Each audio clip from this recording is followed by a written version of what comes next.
ವಲಸೆ ತಪ್ಪತಕ್ಕಂಥ ಕೆಲಸ ಕಡಿಮೆ ಆಗ್ತದೆ. ವಲಸೆ ಕಡಿಮೆ ಆದರೆ ಆರ್ಥಿಕ ಪರಿಸ್ಥಿತಿ ಸುಧಾರಣೆ ಆಗಲಿಕ್ಕೆ ಆಗ್ತದೆ. ತಲಾ ಆದಾಯನೂ ಕೂಡ ಹೆಚ್ಚಾಗ್ತದೆ.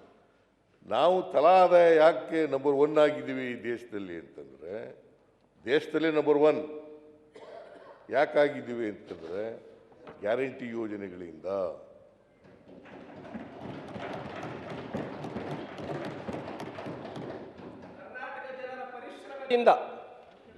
ಪರಿಶ್ರಮ ಅಂತಂದ್ರೆ ನಿನಗೆ ಸುಮ್ಮನೆ ಪರಿಶ್ರಮ ಮಾಡಲಿಲ್ವಾ ಇಲ್ಲಿವರೆಗೆ? ಇಲ್ಲ ಅಂತ ಹೇಳಿ ಬಂಬಡ ಬಡಿತಾರೆ ಹೊರಗಡೆ. ಆಯ್ತು, ಕೂತ್ಕೊಳ್ರಿ. ಬಂದೇ ಇಲ್ಲ ಅಂತಾರೆ. ಮತ್ತೆ ನೀವು ಬರೀ ಗ್ಯಾರಂಟಿ ಅಂತೀರಿ. ಗ್ಯಾರಂಟಿ ಅನುಷ್ಠಾನಗಳು ಸರಿಯಾಗಿ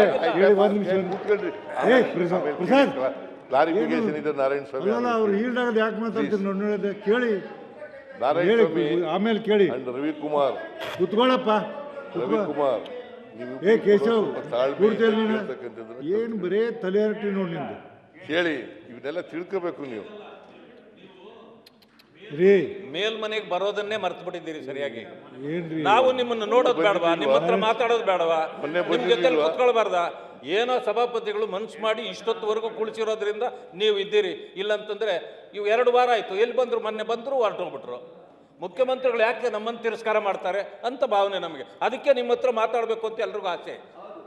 ಆಮೇಲೆ ಮಾತಾಡಿ. ಬೇರೆ ಹೊರಗಡೆ ಬಂದಾಗ ಮಾತಾಡೋಣ. ಕೂತ್ಕೊಂಡು ಎಷ್ಟೊತ್ತಾಗ ಗಂಟೆಗೆ ಇವು ಸಾಯಂಕಾಲ ಆದಮೇಲೆ ಉತ್ತರ ಕೊಟ್ಟಾದ್ಮೇಲೆ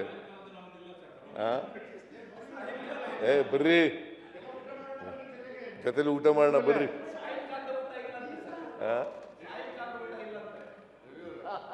ಸಾಯಂಕಾಲದ ಊಟ ಮಾಡೋದು. ಸಾಯಂಕಾಲದ ಊಟ ಇಲ್ಲ. ಆಯ್ತು, ಭಾಳ ಸಂತೋಷ. ಅದು ಆರೋಗ್ಯ ಇಂಪ್ರೂವ್ ಆಗ್ತದೆ, ಮಾಡಕ್ಕೆ ಹೋಗ್ಬಿಡಿ.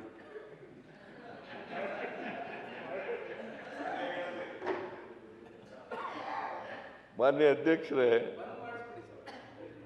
ಕೈಗಾರಿಕೆಗಳು ಹೆಚ್ಚು ಬಂದಾಗ, ಡೈರಿ ಆಕ್ಟಿವಿಟೀಸ್ ಜಾಸ್ತಿ ಆದಾಗ, ಮತ್ತೆ ಈ ನಮ್ಮ ಗ್ಯಾರಂಟಿ ಯೋಜನೆಗಳಿಂದ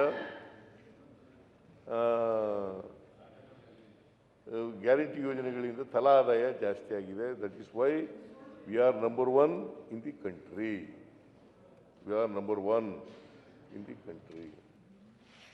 ಸೊ ಮಾನ್ಯ ಅಧ್ಯಕ್ಷರೇ, ವಲಸೆ ತಪ್ಪತಕ್ಕಂಥ ಕೆಲಸ ಕಡಿಮೆ ಆಗ್ತದೆ.